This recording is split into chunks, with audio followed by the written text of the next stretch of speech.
Aguelos Kamate. Je dis merci à la bergère Rachel qui n'est pas là et à la femme du berger Rachel Yombi. Et je dis merci à vous, fidèles du Seigneur. Je dis merci à vous, serviteurs de l'Éternel, en ce lieu. Je dis merci à mes filles qui sont là, qui m'ont accompagné. Que l'Éternel soit béni et je sais que l'Éternel va nous faire du bien. Amen. Nous allons prier. Père éternel, Dieu de gloire, nous te sommes reconnaissants. Toi, le maître des temps et des circonstances. Toi qui nous as fait grâce, tu nous as comptés parmi les vivants et tu nous as donné ces jours, ô Éternel. Merci car ces jours, Seigneur, est un jour nouveau pour nous. C'est un jour béni pour nous. Nous voulons te voir agir, ô Éternel. Nous voulons te voir faire des merveilles au milieu de nous.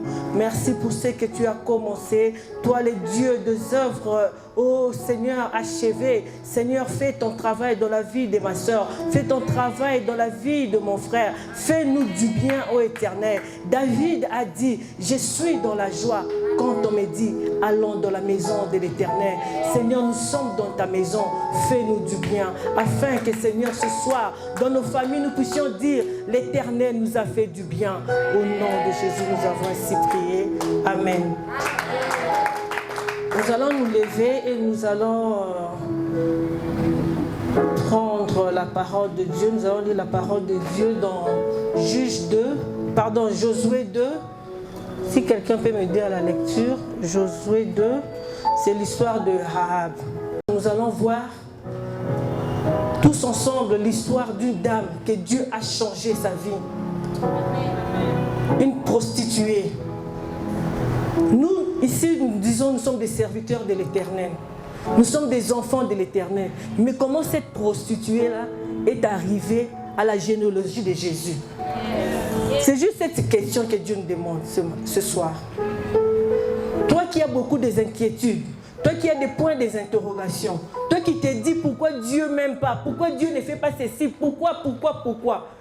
Aujourd'hui, tu te présentes la vie de Rahab. Et Rahab est une prostituée.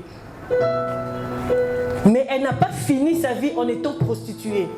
Elle a fini sa vie en devenant l'arrière-grand-mère de Jésus-Christ, le sauveur de l'humanité. Et comment Dieu peut enlever cette femme-là, une prostituée? Ce n'est pas n'importe qui. Dispose-toi à écouter la parole d'Éternel. Dispose-toi à écouter ton Dieu. Dieu nous parle. Et il nous parle tout le jour. Mais seulement les problèmes de notre camp. Amen.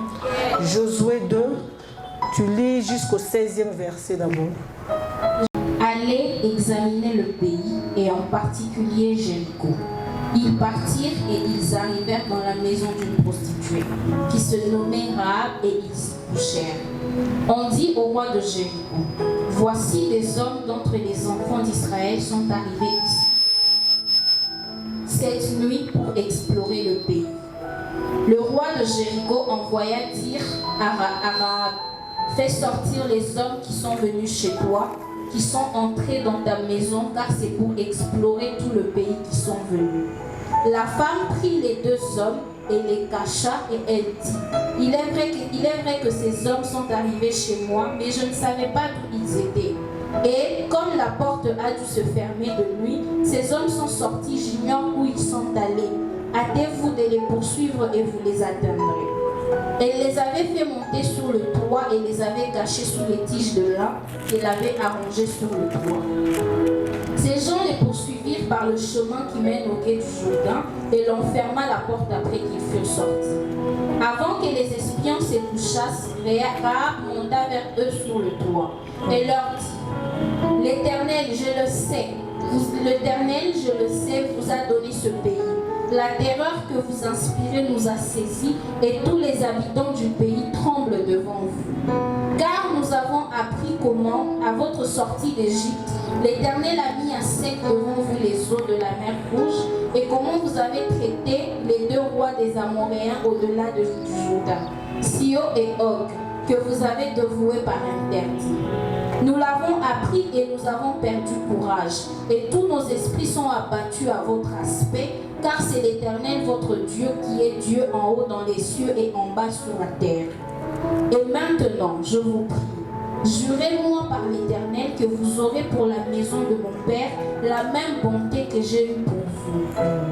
Donnez-moi l'assurance que vous laisserez vivre mon Père, ma mère, mes frères, mes sœurs et tout ce qui nous concerne. Et quand l'Éternel nous donnera ce pays, nous agirons envers toi avec bonté et fidélité. Amen. Elle les fit descendre avec une corde par la fenêtre, et car la maison qu'elle habitait était sur la muraille de la ville. Le destin est une situation à venir considérée principalement du point de vue de la réussite. Souvent quand on parle du destin, on dit « Ah, cette personne a une belle destin. Cette personne a une belle destinée et un beau destin. » Donc quand on voit ces genres de gens se disent qu'il est déjà, il a une meilleure vie, il est déjà dans la réussite. Alors la deuxième partie, c'est le parcours. Le parcours, c'est de quitter d'un point à un autre. Amen. Donc jamais je ne peux avoir un destin sans parcourir ce destin-là. Et chacun de nous a un destin. Non seulement a un destin, mais chacun de nous a plusieurs destins. Amen. David a dit, mes destins sont entre tes mains. Nous l'avons appris ici, c'est dans Psaume 31, 16. Il y a plusieurs destins dans plusieurs domaines de nos vies. Mais dans plusieurs domaines de nos vies, il y a des parcours. Il y a des parcours. Mais ce qui nous rend malades, ce qui nous complique la vie est que des fois nous mélangeons les tout. En fin de compte, on ne se voit nulle part. On ne sait plus qu'est-ce que je dois faire, qu'est-ce que je dois devenir, on ne sait plus parce qu'on a tout tellement mélangé. Mais ce soir, Dieu veut nous faire du bien au travers de l'exemple de la vie de cette sœur qui est Rahab. Il est important que nous puissions d'abord comprendre que dans le chemin de nos destins, il y a des rencontres. Le chemin des destins est fait des rencontres. Jamais je peux quitter d'ici, aller là-bas sans rencontrer peut-être 2-3 personnes. Déjà, peut-être la première sœur, elle aura des choses à me dire. Peut-être la deuxième sœur aura aussi des trucs à me dire. Mais si je me concentre sur eux et que moi je veux aller chez Esther, c'est moi. C'est moi-même qui a compliqué ma destinée. C'est moi-même. Et c'est comme ça. Alors dans l'histoire de Rahab, c'était une prostituée. Peut-être nous n'imaginons pas qui est une prostituée. Il faut entrer dans la vie des prostituées pour comprendre qui est une prostituée. Et comment arriver à cette vie-là de prostitution. Peut-être elle était dans une vie-là, elle était dans une vie médiocre. Elle s'est dit, j'ai pas de choix. J'ai une famille. Je suis l'aîné de ma famille. J'ai un père, j'ai une mère, j'ai des frères et sœurs. Mais comment survivre dans cette famille? Elle a dit, le chemin raccourci pour moi, c'est faire la prostitution. Parce que là-bas, il n'y a rien d'inventaire. On ne fait même pas d'inventaire. Oh, c'est une boutique de $2000. Non, tu donnes seulement ton corps, tu as de l'argent. Pour elle, c'était ça. C'est ce qu'elle voyait. Et pour elle, c'est aussi son destin. Parce que la Bible dit, malheur à la terre, car le diable est descendu vers elle. Nous avons deux genres de destins. Le destin qui est destiné par Dieu, préparé d'avance par Dieu, et le destin que le diable met dans nos chemins. Et le diable, quand il met ce destin dans nos chemins, si tu n'es pas fragile, si tu n'es pas compréhensible, si tu n'es pas prudent, tu ne te rendras pas compte que tu n'es pas là où tu devais être. Pour Rahab, c'était la meilleure des choses. Elle s'est dit, je vais faire la prostitution, je vais aider ma famille. Mais dans cette histoire, ce qui est important, ce qui est intéressant, c'est que malgré tout ça, Rahab n'était pas sous-informée. Rahab n'était pas sous-informée. Et c'est là où est le problème. Rahab n'était pas sous-informée comme toi aussi aujourd'hui, tu n'es pas sous-informé de beaucoup de choses. Crois-moi que tu es informé de beaucoup de choses. Mais seul, tu t'accroches à ce que tu fais. Voilà pourquoi tu ne fais pas gare à toutes les informations que tu as. Mais Rahab, dans sa prostitution, Peut-être elle se disait dans ma prostitution, un bon jour, je vais rencontrer un homme riche, un veuf. Comme les filles d'aujourd'hui se disent, il va changer l'histoire de ma famille. Peut-être c'est ce qu'elle se disait. Mais en dehors de ça, elle est informée de la parole de Dieu, de ce qui se faisait par rapport aux enfants d'Israël. Elle était très bien informée, comme toi aussi tu es informé de beaucoup de paroles que Dieu nous donne dans cette Bible. Amen. Donc des fois, quand on est dans des situations difficiles, on se dit Dieu ne parle pas, Dieu ne me dit rien, Dieu comment? Non, Dieu parle. Et il a déjà parlé. Il a déjà tracé des chemins. Il a dit à Josué, avant que tu naisses, moi je t'ai déjà connu. Et nous qui sommes là, nous sommes prédestinés. Non seulement nous avons les destins dans nos vies, mais nous sommes prédestinés. Nous rentrons dans l'histoire de Rahab. Rahab est informée de ce qui s'est passé entre Israël et le peuple de Jéricho. Les espions sont venus chez Rahab, ils ont demandé à Rahab de les garder.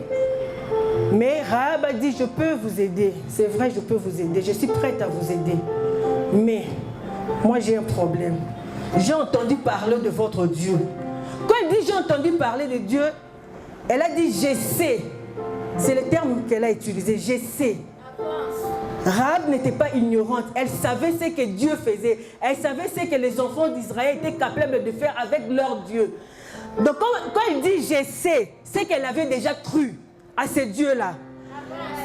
Peut-être qu'on se dit, ah mais Rahab la prostituée, comment Dieu peut prendre une prostituée? C'est là, quand elle a su les informations qu'il y a des choses qui se faisaient là, derrière le mur de Jéricho, Rahab avait déjà pris une décision que ah bateau peut se bailler, nazanangata israélite. C'est ça, elle se disait déjà des choses. Elle se disait déjà des choses. Voilà pourquoi quand l'homme de Dieu parle, quand les prédicateurs parlent devant nous, quand on donne des versets bibliques et que tu sais que c'est la parole de Dieu, mais même s'ils ne s'attardent pas sur ça, toi là où tu es, c'est à toi de prendre directement cette parole. Exactement. Tu prends directement cette parole. Parce que si toi tu t'attends qu'à la fin il va dire ceci ou cela, tu te rends compte peut-être qu'il n'a pas dit ce que c'est assez, toi tu t'attendais. Voilà pourquoi c'est à toi de prendre déjà la parole de Dieu et de déclarer de bonnes paroles sur ça. Rahab a dit je sais. Je sais et elle a demandé à ce qu'on protège sa famille, son père, sa mère et tous les membres de sa famille. Le Dieu que nous servons est un Dieu fidèle. Le Dieu que nous servons est un Dieu sérieux. Le Dieu que nous servons est un Dieu fort et puissant. Exactement. La Bible déclare que car Dieu a tant aimé le monde, il a donné son Fils, afin que quiconque croit en lui ne périsse point, mais qu'il ait la vie éternelle. Dieu ne veut pas que tu périsses. Dieu veut que tu aies la vie éternelle comme il a fait pour Rahab. Et après, Josué, les espions ont dit à Rahab, il n'y a pas de problème, on va le faire. Mais on va faire ceci. Tu dois mettre un étoffe rouge à l'extérieur pour que nous, quand nous serons là, nous puissions nous rappeler de cette alliance que nous avons faite. Aujourd'hui, les fils là, le cordon rouge là, c'est ta foi. C'est ta foi. C'est ta foi. Dieu veut que tu puisses croire qu'il existe et il est le rémunérateur de ceux qui le cherchent. Dieu veut que tu saches qu'il est le rémunérateur de ceux qui le cherchent. Quand tu le cherches, tu le trouves. Tu ne peux jamais chercher Dieu et ne pas le trouver. C'est impossible. Cette prostituée a cherché Dieu et a trouvé Dieu. Elle a vu Dieu dans sa vie, elle a vu Dieu dans sa famille. Mais qu'est-ce qui se passe avec toi? Qu'est-ce qui se passe avec toi? Ton problème est que quand les hommes de Dieu sont ici, tu te dis, ah, le berger a dit, la bergère a dit. Non, c'est la parole de Dieu. Nous venons devant l'Éternel. Nous venons devant un Dieu fort et puissant. Yes. Tu te dis peut-être que pour que ces paroles-là prennent vie dans mon corps, il faut que je tombe. Il faut que, si c'est quoi là s'efface, pour que tu saches que oui, l'Éternel m'a parlé, l'Éternel m'a visité. Non. Rahab n'avait pas encore vu les espions, mais elle avait déjà cru. Voilà l'importance de la foi et de croire. Aujourd'hui, nous croyons d'abord à Jésus. Le premier rencontre de ta vie, c'est de rencontrer Jésus-Christ d'abord. Jésus peut changer ta situation. Jésus te promet un avenir meilleur. Jésus te promet un avenir meilleur. Jésus te promet un avenir meilleur.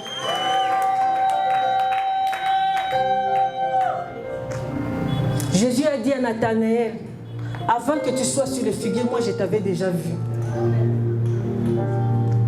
Jésus te connaît tel que tu es.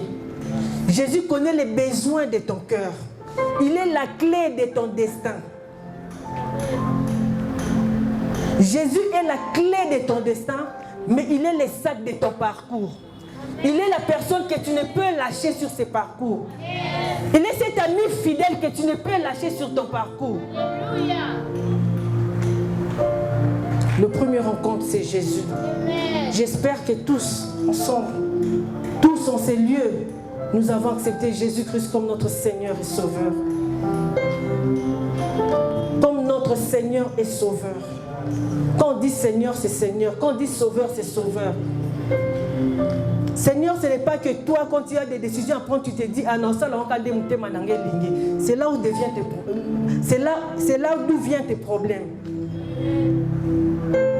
Seigneur, c'est Seigneur. Tu lui donnes l'espace de ta vie. Tu lui donnes ton avenir. Tu lui donnes tes projets. C'est lui le Seigneur qui doit orienter ton parcours. Le Sauveur, parce que toi-même, tu ne peux te sauver.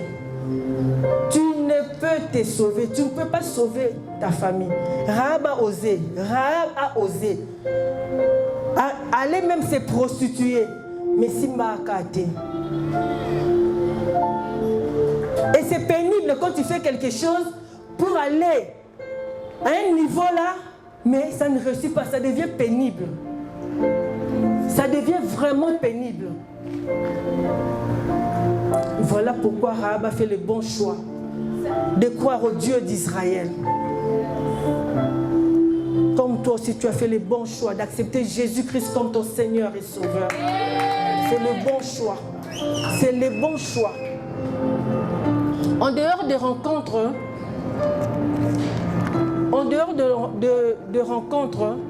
nous devons savoir que dans notre parcours, nous avons besoin de la sagesse. Nous avons besoin de l'intelligence.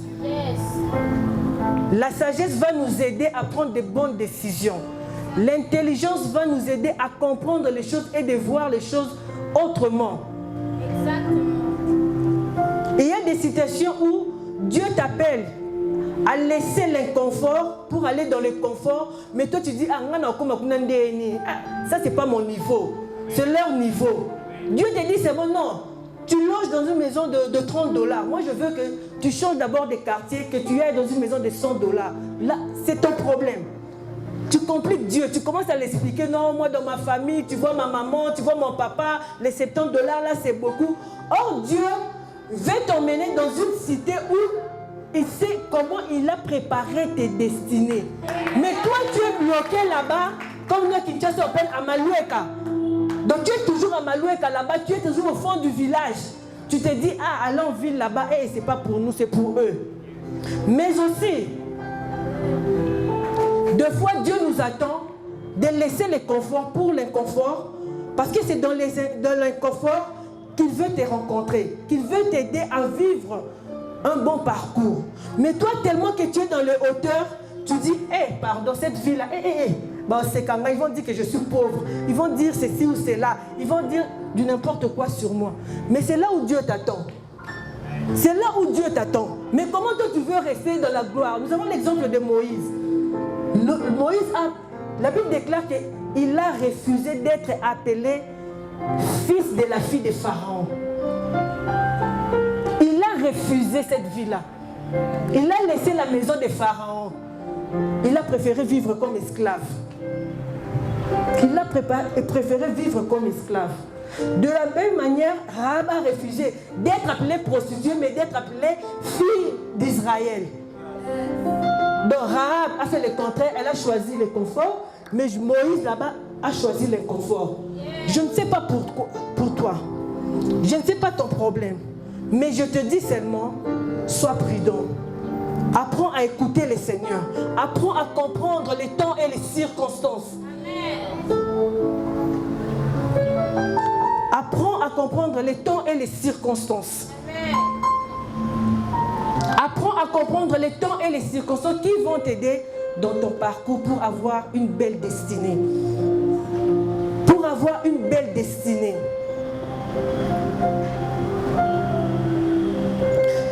Et ce soir, je suis venue te dire que tu es l'acteur principal de ta vie. En dehors des rencontres, là tu vas rencontrer des gens, c'est peut-être pour parler, peut-être la personne là, tu es là, tu as rencontré cette personne-là pour cette personne-là. Donc ça ne te concerne pas, ce n'est pas ton problème, ce n'est pas le problème de ta vie. Mais tellement que toi tu te concentres sur son problème, après avoir donné, ou bien fait ce que Dieu voulait que tu fasses, tu t'attardes là, tu compliques le tout. Mais dis-toi que tu es dans un parcours. Tu es dans un parcours. Tu n'es pas obligé à stationner à un seul endroit.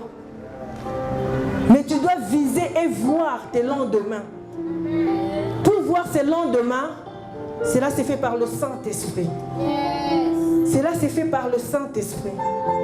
Seul le Saint-Esprit peut nous aider à avoir une belle destinée et un bon parcours. Si tu sais écouter le Saint-Esprit, tu seras capable. Et la vie deviendra facile au fait. Jésus-Christ a dit, il vous est avantageux que je m'en aille. Il vous est avantageux que je m'en aille et que le Saint-Esprit vienne. C'est lui qui vous conduira. C'est lui qui vous guidera. Mais toi, tu es là, quand tu es devant un problème, la première personne que tu invoques, c'est Jésus. Jésus a dit non. Il faut que moi je m'en aille et que le Saint-Esprit soit là. La première personne dans la prière, la première personne à invoquer, à chercher, même pour bien faire même cette prière-là, c'est le Saint-Esprit. La Bible déclare que c'est lui qui connaît le cœur du Père. C'est le Saint-Esprit qui connaît le cœur du Père. Comment toi tu as des choses, tu veux acheter une parcelle, tu veux faire un commerce, tu pars directement, Seigneur Jésus, je viens chez toi, étends ta main sur mon commerce. Qui t'a dit que c'est ton commerce? Qui t'a dit que c'est ce commerce-là que tu dois faire? Qui t'a dit que c'est ce commerce-là que tu dois faire? Jésus t'a dit, il vous est avantageux que je m'en aille. Je vais commencer par le Saint-Esprit. Là maintenant j'entre dans mon témoignage personnel. Je commence toujours par le Saint-Esprit. Avant tout même, je commence par préparer ma prière avec le Saint-Esprit. Donc je peux définir 5 jours par exemple de prière. J'ai dit le 2 jours, je prie pour que tout aille bien. Pour que je puisse avoir un bon entendement. Parce que Dieu parle de plusieurs manières par son Saint-Esprit. Il peut parler par des songes, par des visions, par des prophéties, paroles de sagesse, paroles de connaissance. Il peut utiliser qui il veut. Donne-moi une bonne compréhension. Là, je m'attarde sur les dons spirituels. Je m'attarde vraiment sur les dons spirituels. Et j'ouvre le ciel. Je dis, Seigneur, utilise qui tu veux. Utilise qui tu veux comme tu le veux. Après, peut-être les 2 jours, le 3e jour, c'est là où je m'attarde avec le Saint-Esprit. Je ne sais pas quand je vais aller chez Jésus, je ne sais pas quand je vais aller présenter le dossier au Père, mais je vais m'attarder sur le Saint-Esprit. Aussi longtemps que le Saint-Esprit ne m'a rien révélé, qu'est-ce que je vais aller dire au Père? Au fait, nous ne prions pas à Jésus, nous prions le Père et nous signons notre prière au nom de Jésus. Jésus n'est que la signature. Jésus est notre signature, mais toi tu es là, tout tu dis Jésus, Jésus. Lui il a déjà dit, je vous ai donné le pouvoir de marcher sur les serpents. Donc c'est comme si on lui donne beaucoup de travail. Lui il a tout accompli, il a déjà tout fait, il a tout donné, il a prié de son sang, tous les prix il a déjà donné. Mais nous rentrons seulement Jésus, Jésus, voilà pourquoi ta situation tarde. Voilà pourquoi ta situation tarde. Tu es l'acteur principal de ta vie comme l'a fait Rahab. Tu es l'acteur principal de ta vie comme l'a fait Rahab. Là, j'entre en prière avec le Saint-Esprit. Seigneur, parle-moi. Parle-moi, j'ai un projet. J'ai entendu parler d'eux. Je veux faire ceci, je veux faire cela, cher Saint-Esprit. Et c'est ta volonté, et c'est ta volonté, et c'est ta volonté. Parle-moi, dis-moi, que faire, comment faire, Seigneur Saint-Esprit. Je m'attarde sur le Saint-Esprit. Je m'attarde sur le Saint-Esprit. S'il faut prendre 4 jours, s'il faut prendre 3 jours, même dans les 4 jours, là, les 5 jours restants, s'il faut prendre les 4 jours et, par exemple, 8 heures, ça ne fait rien aussi longtemps que le Saint-Esprit te guide. Tu es sur le chemin. Tu es sur le bon chemin. Tu es sur le bon chemin. Et après, je prends mon dossier. S'il est d'accord, je prie, je dis merci. Et comment présenter le dossier au Père? C'est l'un des problèmes les plus graves. Comment tu présentes le problème à Dieu? Comment tu présentes ton problème à Dieu? Dans ton parcours, le parcours des études, le parcours du voyage, le parcours des affaires, comment tu présentes les problèmes à Dieu? Tu présentes les problèmes comme toi tu le veux. C'est vrai, l'Éternel dit, fais de l'Éternel tes délices, il te donnera ce que ton cœur désire. C'est vrai. Mais Dieu dit aussi, vous demandez mal, voilà pourquoi vous ne ressuscitez pas. Parce que vous demandez mal. Et pour ne pas demander mal, pour que je n'aie pas cette réponse à la fin de ma prière, après 3 jours de jeûne, vaut mieux partir avec un panier vide. J'ai dit, Seigneur, guide-moi, je te mets devant mes projets. Toi-même, guide-moi. Sinon, tu seras déçu. Sinon, tu vas t'entêter. Sinon, tu vas dire du n'importe quoi. Non, Dieu n'est pas vrai. L'homme de Dieu avait dit cela. Elle avait dit ceci. Qu'en décembre, qu'en février, c'est cela. Mais aussi longtemps que tu ne présentes pas bien les dossiers à Dieu et que Dieu voit que tu cherches seulement d'abord tes intérêts. Deux fois, Dieu ne répond pas. Deux fois, Dieu n'agit pas.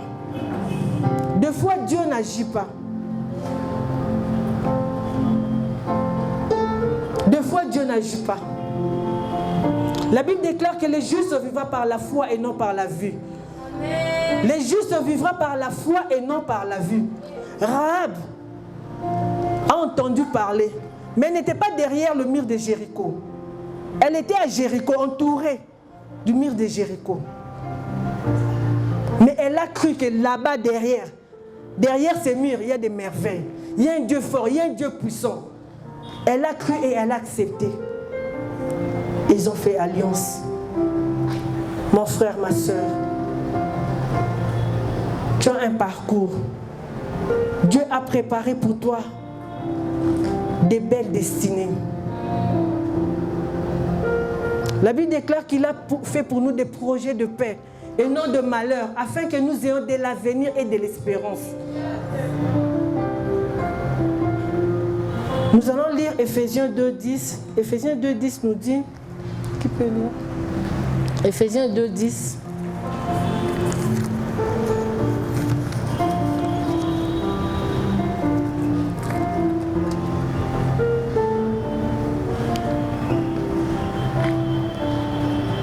Éphésiens 2.10.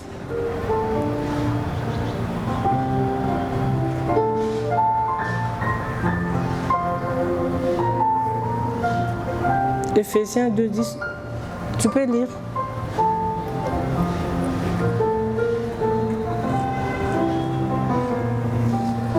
Éphésiens 2.10.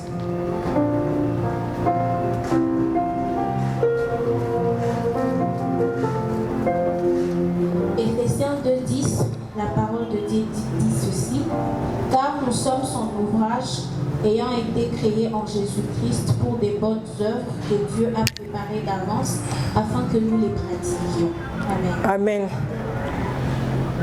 S'il faut contextualiser par rapport à l'histoire des Arabes, Rahab n'a pas rejeté les espions venant de la part de Dieu.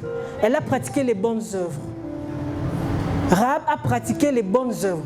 Dans ton parcours, tu as à pratiquer des bonnes œuvres. Et ici, dans cette parole d'Éphésiens 2.10, Dieu nous dit que nous là, en Jésus-Christ, nous sommes préparés d'avance pour pratiquer les bonnes œuvres. Maintenant, toi, dans ton parcours, par exemple, tu veux te rendre à Biréré, tu prends le bus, et dans le bus, il y a quelqu'un qui te piétine. Toi, tu dois aller prendre peut-être quelque chose, ou acheter quelque chose de très important. Mais quelqu'un qui te piétine, tu commences à te chamailler. Tu commences à te chamailler. Tu commences à te chamailler. Tu t'attardes sur ça, oubliant que Birere ferme peut-être à 16h à 18h. Entre-temps, on t'attend par exemple au ministère. C'est toi qui devais aller acheter peut-être des paniers. Et tu t'attardes, les messieurs là descendent. Toi aussi tu descends, tu dis, attends, tu vas voir, je descends d'abord, si on parle, tu vas... Non. Nous, en Jésus-Christ, nous avons été préparés d'avance pour pratiquer les bonnes œuvres. Ce qui va t'aider dans ton destin, dans tes parcours, c'est de pratiquer les bonnes œuvres. Les bonnes œuvres vont faire à ce que tu sois épargné de beaucoup de dangers. Les bonnes œuvres vont faire à ce que tu sois épargné de prendre le chemin que le diable a placé devant toi. Et les bonnes œuvres là, nous les puisons dans les fruits de l'esprit. Au fait, en étant des acteurs principaux de nos vies, c'est nous-mêmes d'abord qui compliquons nos vies. C'est nous-mêmes qui compliquons nos vies. Il y a des gens qui sont comme ça. Moi je suis comme ça. Moi je suis comme ça. Il est fier de dire quelque chose qui fait de mal. Et puis dans notre famille c'est comme ça. Et dans votre famille, voilà pourquoi vous ne vous mariez pas. Voilà pourquoi vous ne montez pas, vous ne prenez pas de promotions, vous êtes seulement des travailleurs, je ne sais pas, des femmes de ménage. Parce que tu te dis, au bureau là, et si maté. Donc tu es capable d'inventer quelque chose qui n'est pas de la nature divine. Tu es capable que les gens voient comment tu es. Je ne sais pas. Je ne sais pas, moi je ne supporte pas ça. En tout cas, moi je ne supporte pas ça. Moi je ne supporte pas ça. Dieu m'a fait grâce de toujours être prête à pratiquer les bonnes œuvres. Parce que la Bible déclare que l'humilité précède la gloire. Si tu vois quelqu'un qui est devant là, qui fait du n'importe quoi, dis-toi que ta gloire est là. Mais si toi tu entres dans le jeu, tu t'agites, tu veux le prouver qui tu es, en fait, il y a un diable pour t'embrouiller, pour ne pas avancer. Alors il faut mettre tout ça dans ta tête. Il faut mettre ça dans ta tête et grâce au Saint-Esprit, qui est notre ami de tous les jours, c'est lui qui va te dire, Yaya, laisse, avance. C'est pas facile de se maîtriser. C'est pas facile de pratiquer les bonnes œuvres, mais c'est possible. C'est possible. Peut-être quand iPhone a fait iPhone 5, ils ne savaient pas qu'ils pouvaient faire iPhone 15. Mais aujourd'hui, ils se disent que c'est possible. Que c'était possible de faire iPhone 15. C'est possible. C'est possible. Est-ce que Rahab n'aimait pas Jéricho? Moi, je pense qu'il aimait Jéricho. Il aimait sa vie. Mais quand elle a entendu parler de Dieu, le Dieu d'Israël, Rahab a rebroussé chemin. Rahab a fait le choix de pratiquer les bonnes œuvres.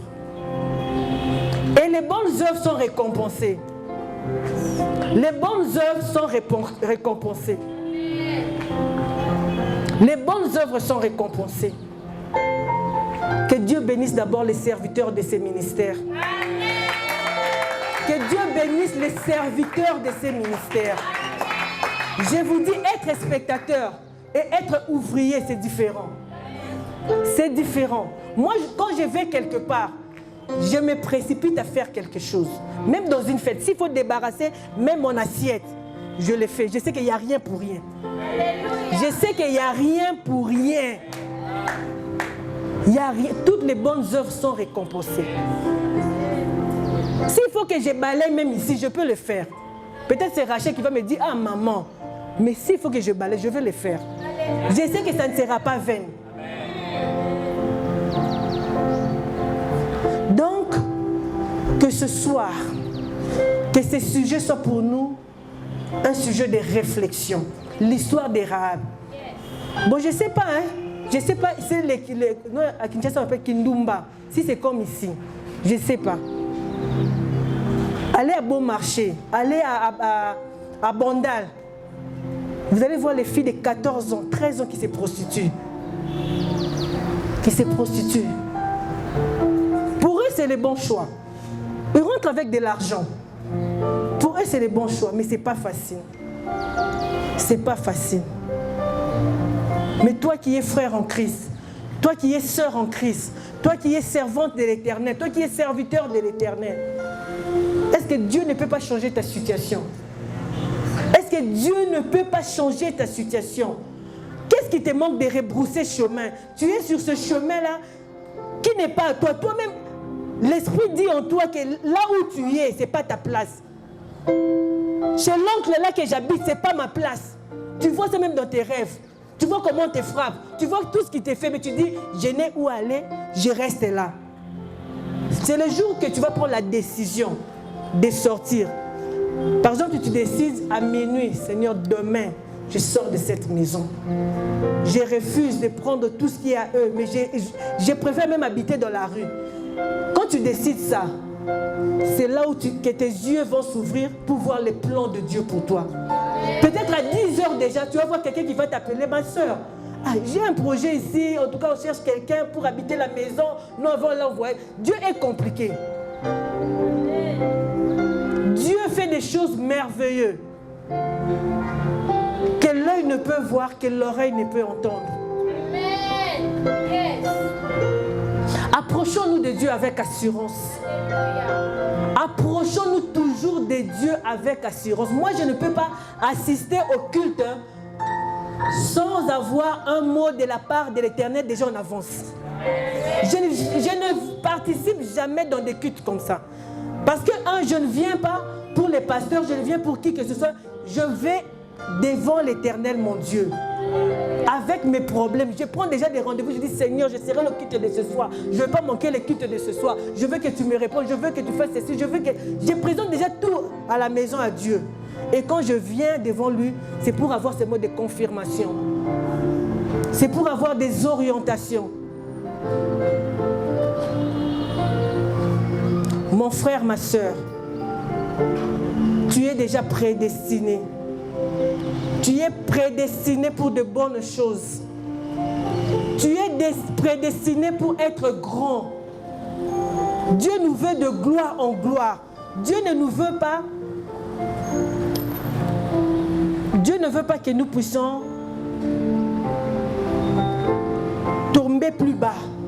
Même si tu tombes, Dieu sait comment te relever.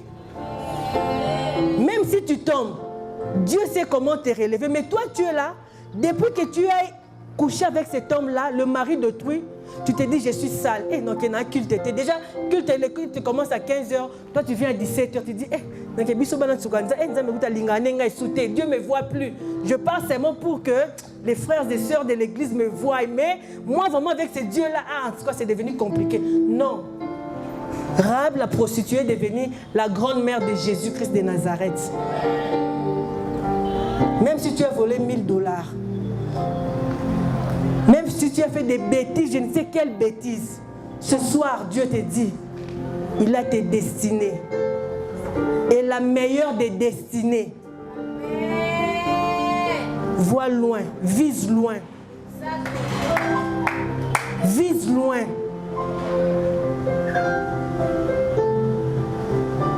Vise loin. Nous sommes assis là, nous sommes des voisins, voisines, mais chacun a sa vie. Mais toi, tu es là, tu veux copier la vie de l'autre. C'est vrai, nous sommes des modèles, ce n'est pas un problème d'être modèle. Mais ta vie, c'est ta vie. Moi aussi, j'ai ma vie. Je dois connaître, je dois savoir, je dois parler au Saint-Esprit. Que le Saint-Esprit me guide, que le Saint-Esprit m'oriente. Avoir ma vie autrement, même si avoir ta vie comme toi, qui me montre, qui me guide. Je prie ce soir, nous allons nous lever, que ton esprit, que l'esprit de Jésus-Christ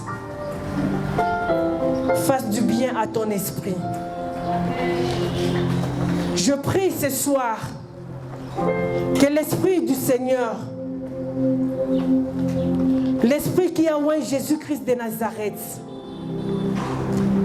cet esprit soit sur toi. Qu'il ne soit pas sur toi comme toi tu le veux, mais que vous ayez une communication. Que vous puissiez marcher en communication. Amen. Sans la communication avec le Saint-Esprit, ça sera difficile pour toi. Jésus-Christ a dit, l'Esprit du Seigneur est sur moi car il m'a oint. Seigneur, nous sommes là ce soir. Oint-nous. Oint-nous, cher Saint-Esprit. Nous avons besoin de toi. Nous avons besoin de toi dans nos parcours. Nous avons besoin de toi dans nos destinées. Cher Saint-Esprit, c'est toi qui dois prendre la plus grande place de nos parcours et de nos destins. Uraba Santa Barashinta Baba. Uraba Santa Barabashi. Koraba Santa Bashi. Koraba Santa Barashi, cher Saint-Esprit, ouvre-nous. Koraba Santa Barashi. Koraba Baba. Koraba Baba Baba Baba. Koraba Santa Barashi. Koraba Santa Bashi. Que celui qui ne sait pardonner, Koraba Santa Barashi. Le pardon est une puissance qui libère. Apprends à pardonner et tu verras tes lendemains s'ouvrir. Tu verras de l'avenir. Ainsi dit l'Éternel. Apprends à pardonner. Le Seigneur te demande à pardonner. Je ne sais où tu es. Je ne sais qui tu es. Mais le Seigneur, le Dieu que tu sers, le Dieu que tu as choisi, te dit de pardonner.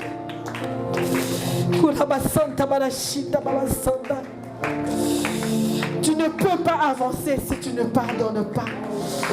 Tu ne peux avancer si tu ne pardonnes pas. Je te dis. Ma fille, je te dis. Tu ne peux avancer si tu ne pardonnes pas.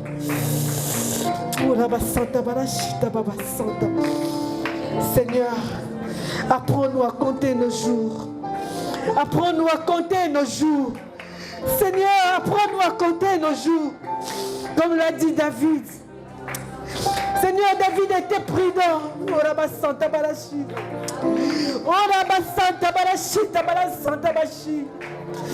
Oh Seigneur, David ne faisait rien sans te consulter. David ne faisait rien sans te consulter.